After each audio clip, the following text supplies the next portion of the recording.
What's up, y'all? This is Mike Manzer with another Manzer Faust Productions video. And today I'm going to do another stop, watch, and listen episode for y'all.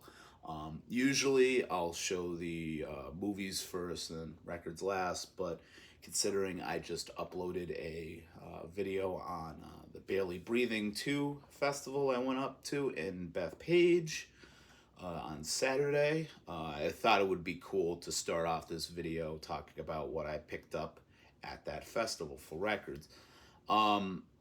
Very great festival. I talk about it in that video. Want to go back and watch that. I probably posting these around the same time. So just wanted to start this off, talk about what I picked up there. Not a lot of movies this week. Got I believe just 4, so it'll be kind of a quick kind of update. I haven't been watching a lot the last couple of weeks. I just wanted to follow up on a couple of these because they were very, very good releases, and while they're fresh in my mind, I thought it'd be good to talk about them. So I'll get to that. But first things first, I want to talk about what I picked up at the festival. So these are all from the same guy, Haunted Hotel Records. I will link them down in the description below. And I've ordered from him before, got some really great Agathocles compilations that kind of pull together all of their split 7 inches from specific years. And just really great releases to have, because if you don't have every one of those releases, it's a very crazy band to collect for. If you don't know, Agathocles has like fucking 50 or like 6,000 records, you know, like throughout, not 6,000, god damn it, 600. I'm already fucking up. So they have like 600 releases throughout their entire, you know, discography. It's a very dense discography, and it has become a meme over the years of everyone's done a split with them. I've probably shown off a lot of their stuff. You know, I only have like about 40 something releases from them. So yeah, I'm nowhere near like completist about it, but they are a great, you know, band to kind of collect for. And those compilations are really great because if you can't find the original 7 inches for whatever reason, it's good to have them all together. Kind of forms this big picture. Some very cool releases. I'm going to talk about some of their stuff in this video as well. So just a heads up for that. But yeah, very great distro. Been following him on Discogs for a long time. Just solid stuff. A lot of great music. So pretty much everything I bought was from his table.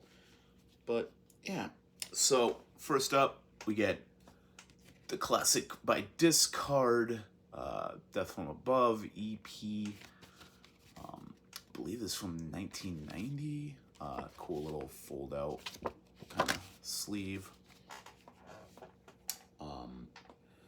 So Discard is a early kind of discharge worship band. I believe they're from Sweden.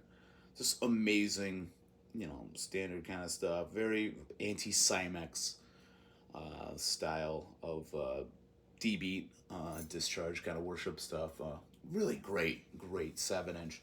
Known about it for a long time. I did not know about this pressing. Thought that was very cool. Just, you know, you could tell by the artwork it's classic, just like Discharge Worship. Solid release though. A lot more noisier. This is more towards like the Disclose kind of stuff. Like this is almost like Discharge is, you know, your basic kind of D-beat sound. Then you get this, and then if you really want to go out there, Disclose is kind of like the best example of that, and maybe Beethoven from Brazil. But yeah, really solid release. The record sounds amazing. So yeah, Discard. Happy to get that. Up next, this is the one of the Agathocles releases I picked up. And this was kind of cool. This kind of relates to Discard, mostly for the band on the second side. And that is they're split with G.A.T.E.S. Back from the grave. These are just like one tracks per side. Very cool stuff. Standard Agathocles is like great. Like this is more on like the death metal side of things. Fits more in with their kind of early '90s kind of stuff. So it really reminds me of theatric symbolization of death, life. That LP, which is very good, but more of like this. The sound is very raw and chaotic, like a lot of their like mince grind kind of stuff. But it has the lengths and everything like that. The structures of these songs have a lot more of like a death metal kind of appeal to them. Just really fun, heavy kind of shit. I like the message behind it. You got this like great like crucified phallus on the cover. Just very funny kind of image, but great music. And G.A.T.E.S from, I believe they're Japanese. I've been familiar with this band through their split with Disclose, which is very good. And this is just solid motor charged, very fast, very catchy kind of stuff. Very solid band from what I've heard of them. Want to get deeper into their kind of shit. But this is a great, split in that, both bands kind of bring a totally different kind of sound to the table, but they work together very well. And yeah, so happy to have that as well. Add it to the ever-expanding Agathocles collection. And I always say Agathocles. People say Agathocles, all these other kind of things. Whatever, I'm not the king of pronouncing shit, That's what it is.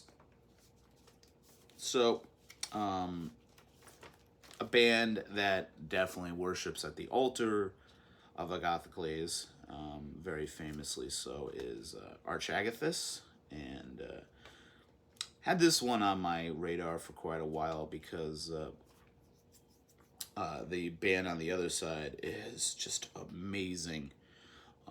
So this is the Archagathus split with Paucities. I think that's how you... Paucities. Yeah.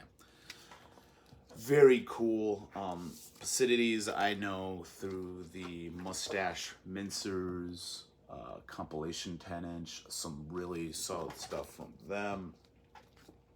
Pretty typical Archagathus stuff. They do carry over a few songs from their first LP, which is a really long title about vomiting that I can't remember. It's very fun. I really like the song Sexy Grinder. That shows up on a lot of different splits and stuff. Just very solid stuff. Both bands bringing it.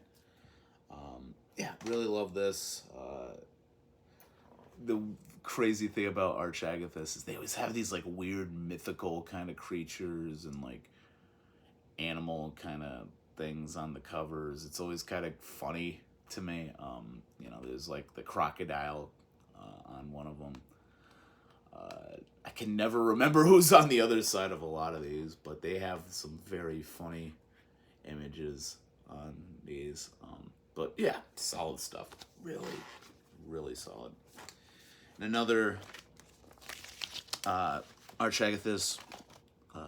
This is a new one. I believe this just came out a few months ago. This is their split. I love that artwork too. Very throwback kind of, early 80s punk rock, hardcore kind of stuff. So that's very cool. Split with Hacked Apart, who I'm not really that familiar with. This is some of the first stuff I've heard from them. I want to say they're Czechoslovakian, but I'm probably completely wrong about that. But really great stuff. Some of the newer Archagathus stuff goes a lot more in like a gore grind. kind of direction, which I do enjoy. They've gotten a lot heavier in their production. I just gotta kind of get used to it, you know, being a fan of their older kind of material. They did do a great LP split with this band Meat Spreader from Poland, and that was probably the best stuff they've done in a while. So if you get the chance, pick that up. They've released quite a few 7-inch splits this year. They also had one with Cystoblastosis, which is fucking really good. Can't wait to pick that up. They also had I believe it was a 5-way split tape. I can't remember who's on it, but it looked pretty solid. I want to pick that up as well. So yeah, and then the last 7-inch I picked up was Deterioration split with Incinerated. Deterioration I have seen, I believe they're from Buffalo. I might be wrong. Saw them play at the Dump, this nice little house venue we had in Manchester. People from used to live at like Whitney House in Hartford would live there, and they'd have shows in the basement. Really solid stuff. Saw G.A.T.E.S there, Agitate, a lot of really great show. There was a Pizza High Five show. Deterioration played there, and they were just like fucking chaotic and just like great gore grind, mince grind kind of stuff. Crazy, like, kind of, the vocalist was wearing this like kind of like weird mask that was like almost like a drum head on like a mask, and it had some like weird gore kind of shit on it. But they were fucking chaotic and heavy as shit, and they have a shit ton of releases. Very solid stuff throughout. They're getting very popular, just like playing a lot and touring relentlessly. So very cool. Incinerated, I do not know that well, and I didn't spend a lot of time with their side, so definitely gonna have to revisit that soon. Pretty solid, fast. I believe they're more on like a traditional grindcore kind of bent, but yeah, very solid stuff from what I can remember.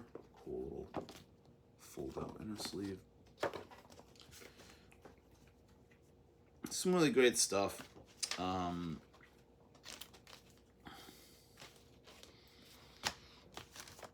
I said in the last video, like, it's hard to really like go into great details about the kind of like elements of grindcore when like they're all kind of similar throughout the different, talking about it in like words is not the same as actually hearing the music. So in the description of this, I'm definitely gonna provide some links for YouTube videos where you can actually hear this stuff, because usually I'll talk about stuff that's pretty readily available. People know about it, but I feel like with this list of albums, it's very important that you go and like actually listen to it, because hearing it and absorbing the kind of sounds and elements and aesthetic of it, it will do a lot more justice to it than just me yapping. So, but the last one I wanted to show off is a LP split from a bunch of years ago. I've had my eye on for a long time, because the band on the other side of this, I have a couple of releases from, and I haven't heard from them in a long time. I can't remember where they're from, but I remember they would do a lot of great splits in the early 2000s. And that is the Agathocles H407 split. I love that kind of flipped on its side, like tank image. Really fucking cool. I believe this is from like early 2000. So it looks like 2015, I believe, which is kind of shocking to me, because this is like a little bit after those original other splits with H407 that I remember off the top of my head. Does it say where they're based out of?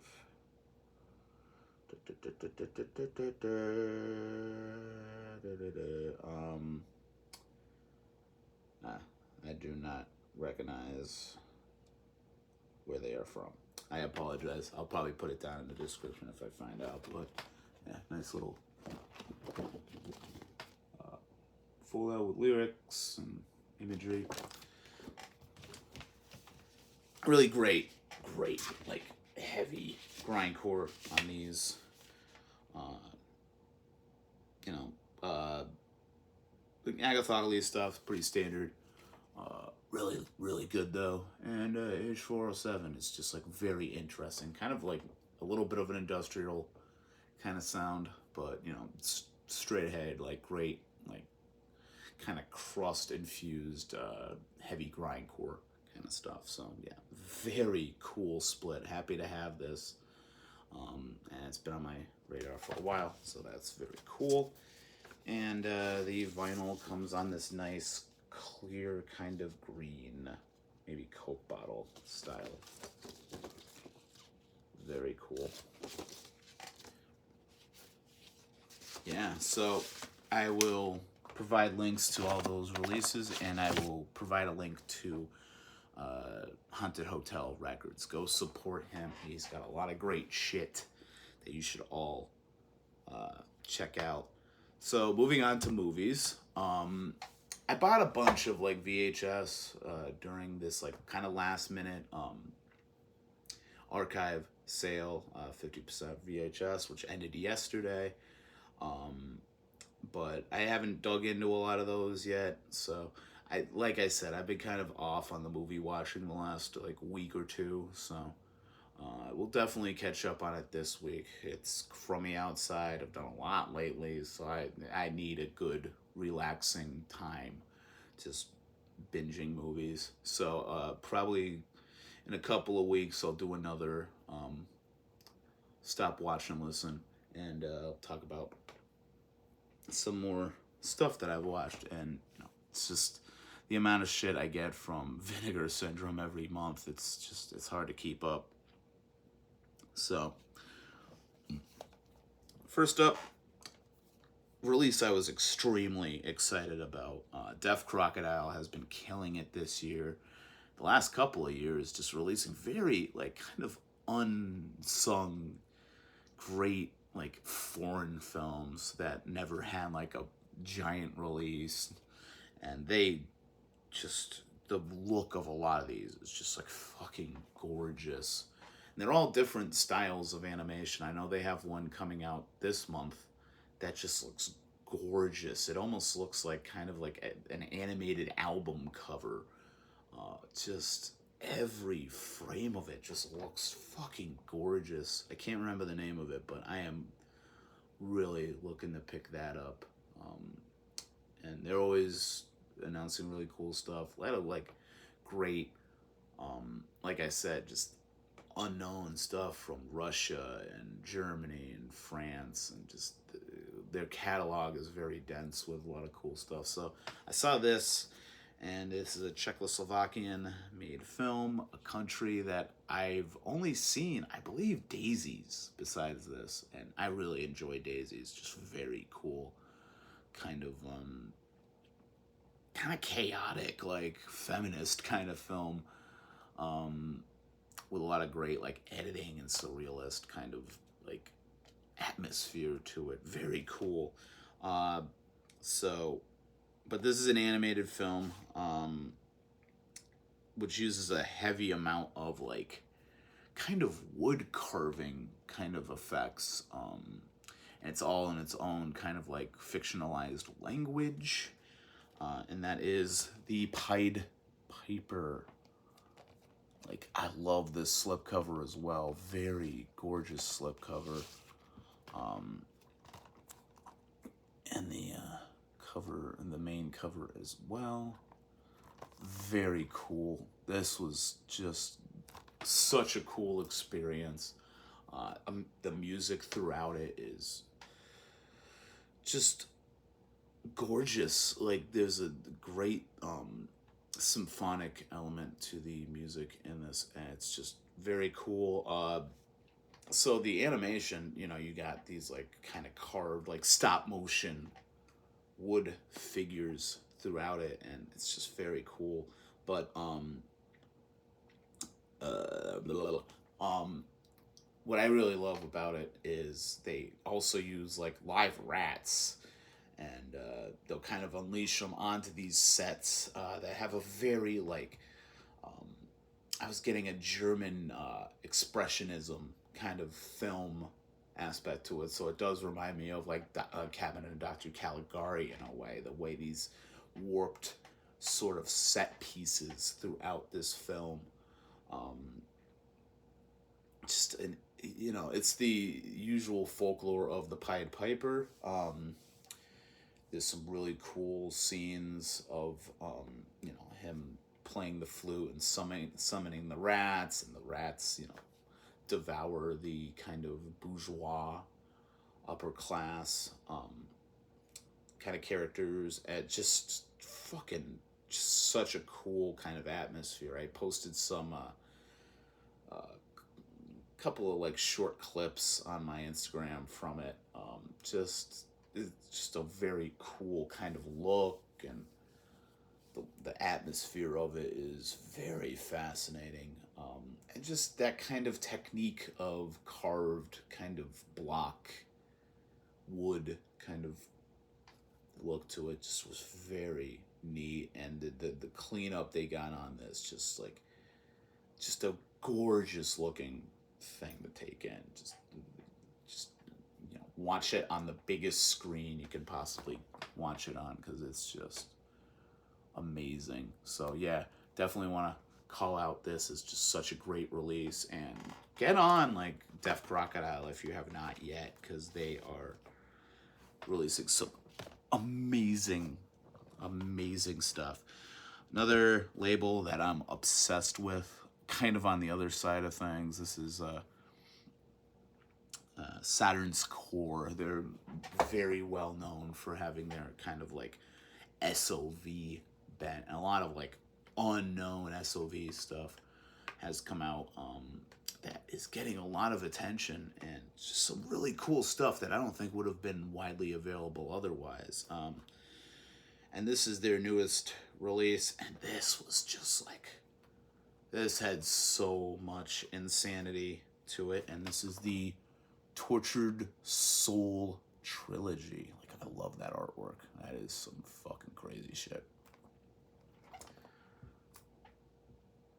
This has a lot going on. Trying to remember the name of the production company.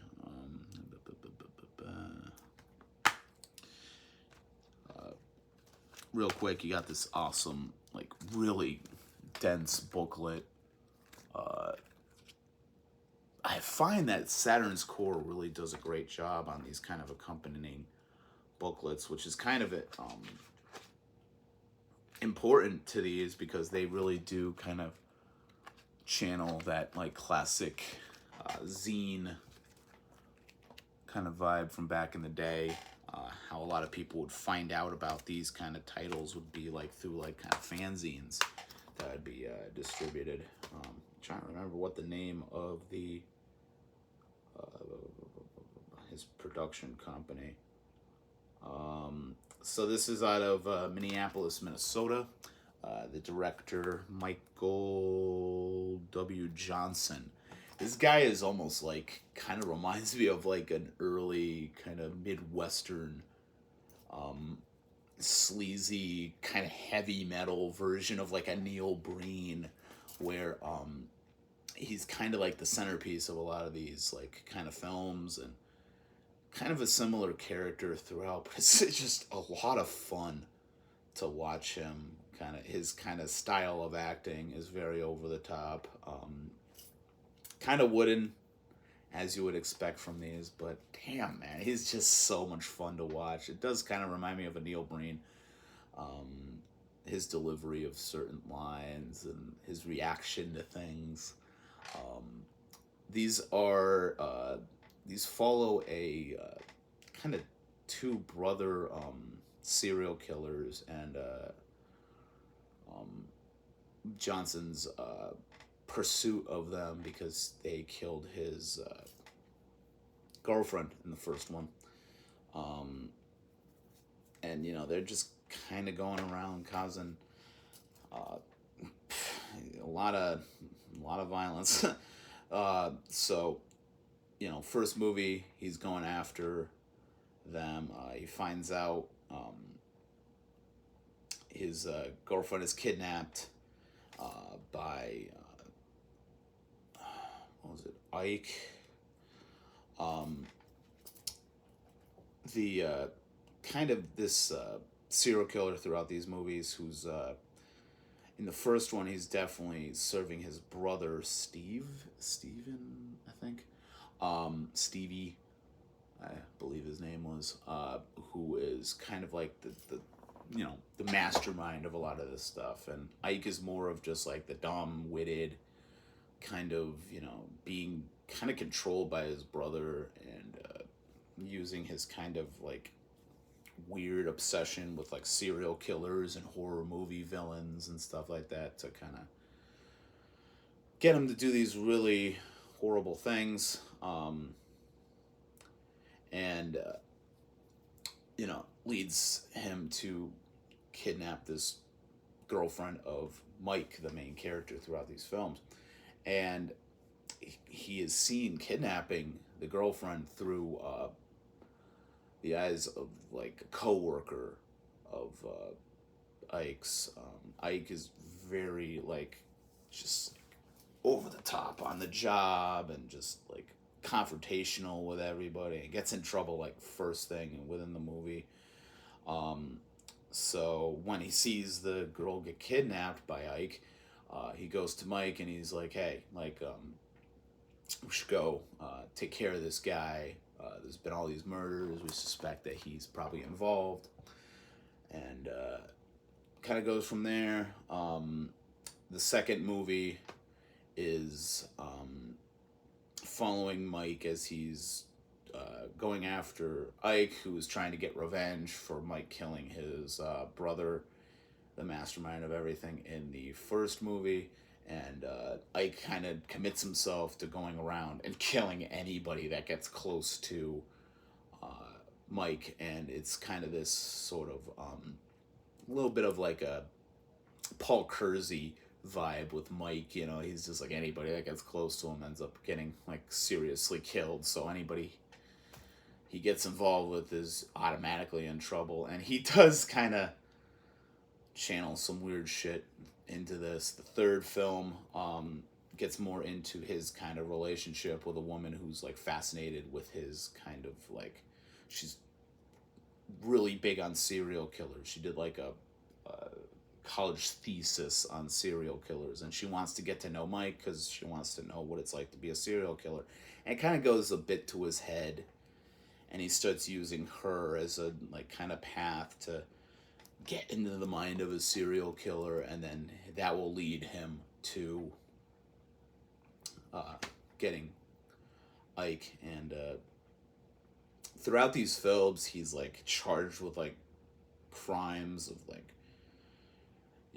he's blamed for some of the murders committed by Ike and all these other kind of things, but always ends up getting off, and like having to go up against the corrupt cops. I believe like the second one starts off with the family of one of the cops that locked Mike up from the first one.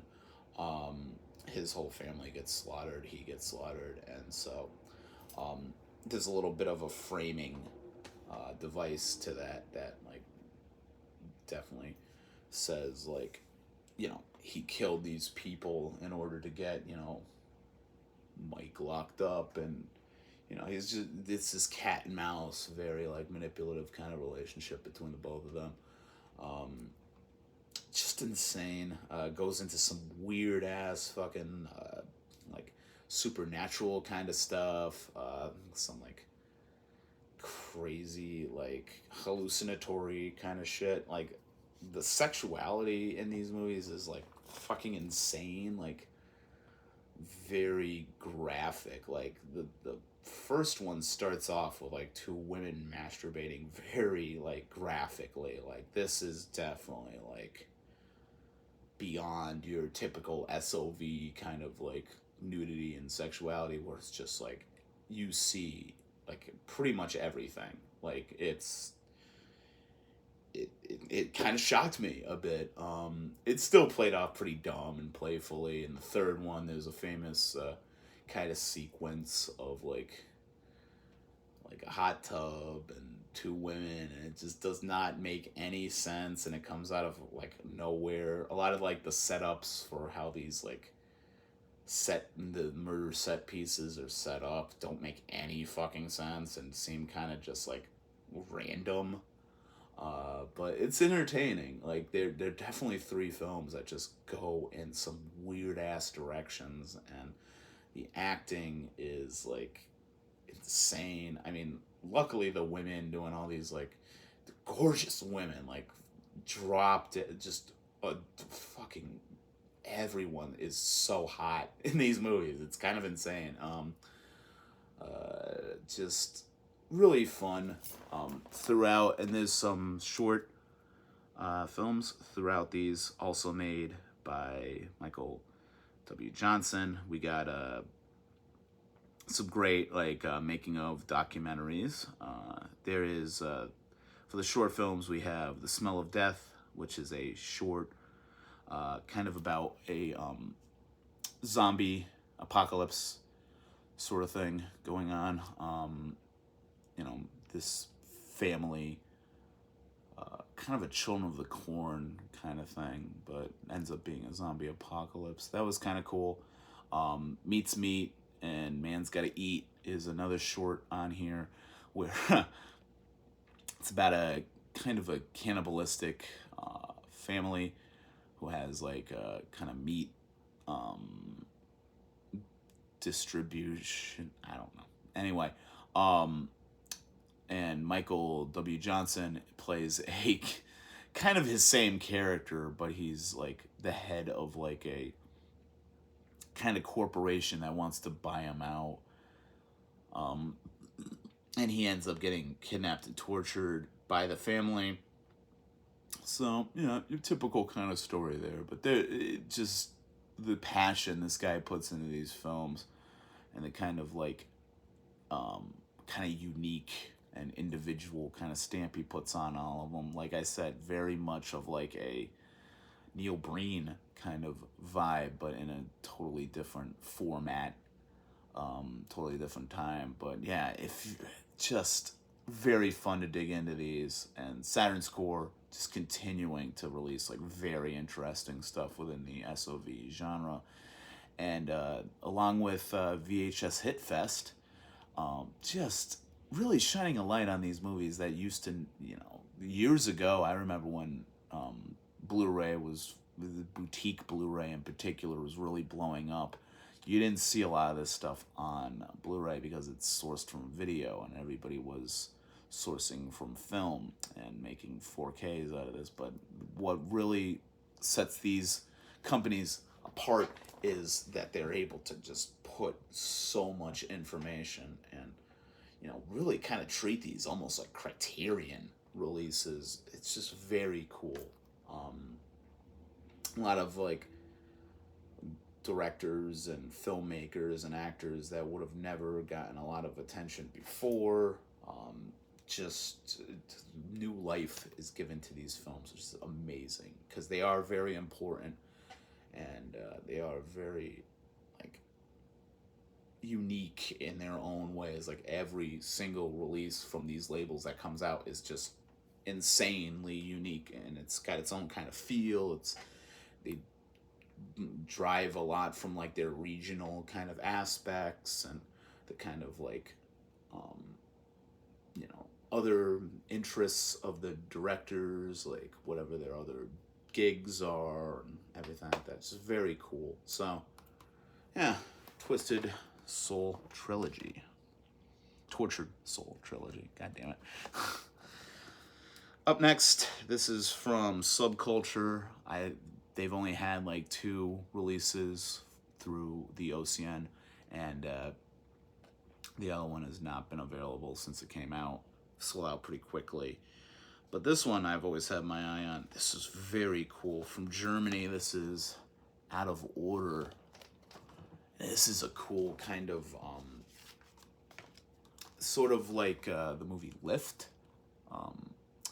or much later, I guess you could consider this in the same kind of field as like Devil, which was like a movie credited to M. Night Shyamalan, but I don't believe he actually directed it. It might have been just like he was an executive producer on it and, put his name on it to get it, distribution.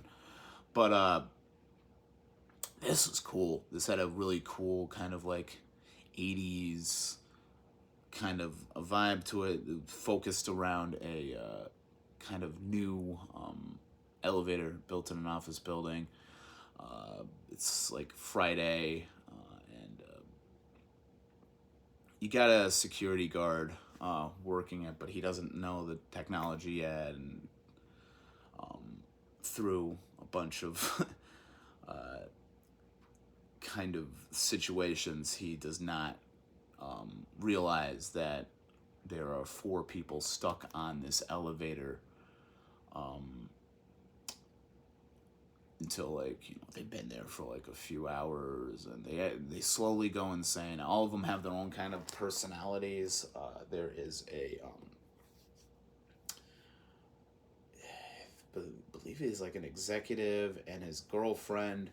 The executive is very old school, very kind of set in his ways, does not respect the girlfriend, who I believe is like, I guess it's implied she's a sex worker. She's very promiscuous, very flirtatious. So them and one of the guys that was hired to work on the elevator system, and you can automatically tell like the executive and this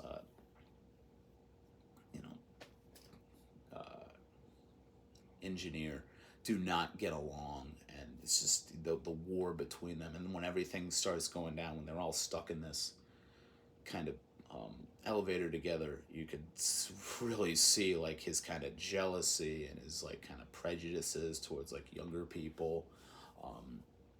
He can sense that his girlfriend is getting very involved with the other guy. Like I said, she's very flirtatious, but she is very like strong and independent in her own way. So, you can kind of interpret it as being kind of like annoying and pushy and spiteful in a lot of ways, but you can really kind of get where she's coming from. It's a very relatable kind of reaction from all of these characters. There's another, I believe he's just like a salary worker, who has like a briefcase, and that comes into the whole kind of this weird kind of conspiratorial aspect below the surface throughout the movie, which really does become more of a thing at the end. Just a very cool kind of character piece, kind of psychological kind of drama, how they're able to deal with this situation, being trapped in this elevator, not being able to get, the main guy in charge of the elevator. He doesn't come back until Monday, so it's this kind of panic. It's just crazy flick. Very cool though, like the not a lot of music. From what I remember, it was very much just kind of very dialogue, and just really gets you into that claustrophobic kind of atmosphere. You don't know who to trust. It's like, if you got vertigo, this movie will like scare the living shit out of you, because I was like on the edge of my seat in a lot of these scenes of them climbing on top of the elevator, and just like there's like a fight between 2 of the characters that happens on top of the elevator shaft, and you just see stuff falling constantly. It's a stressful, suspenseful movie, but I had a great time with it. Very cool aesthetic throughout. So yeah, out of order. I believe there's still a bunch of these left. It didn't sell very well, unfortunately, which is sad because this is a very cool release. And the Ultra HD looks amazing. So, yeah.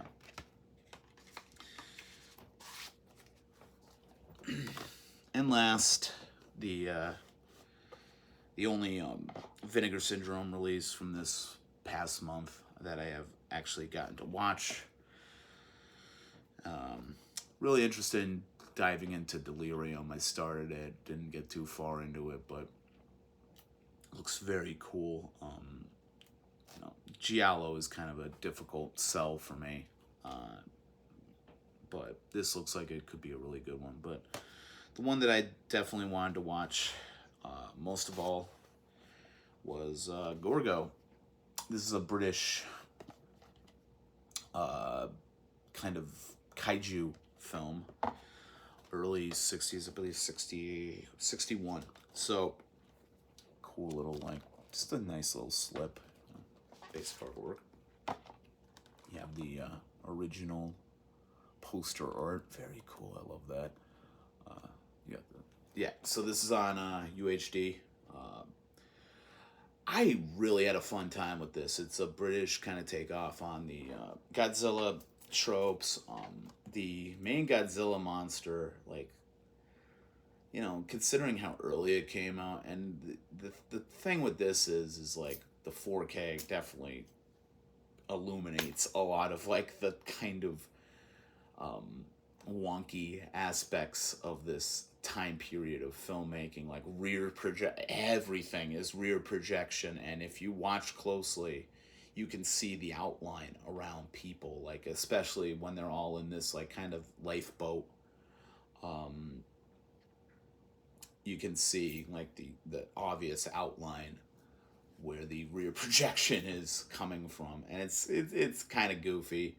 The monster is a little wonky.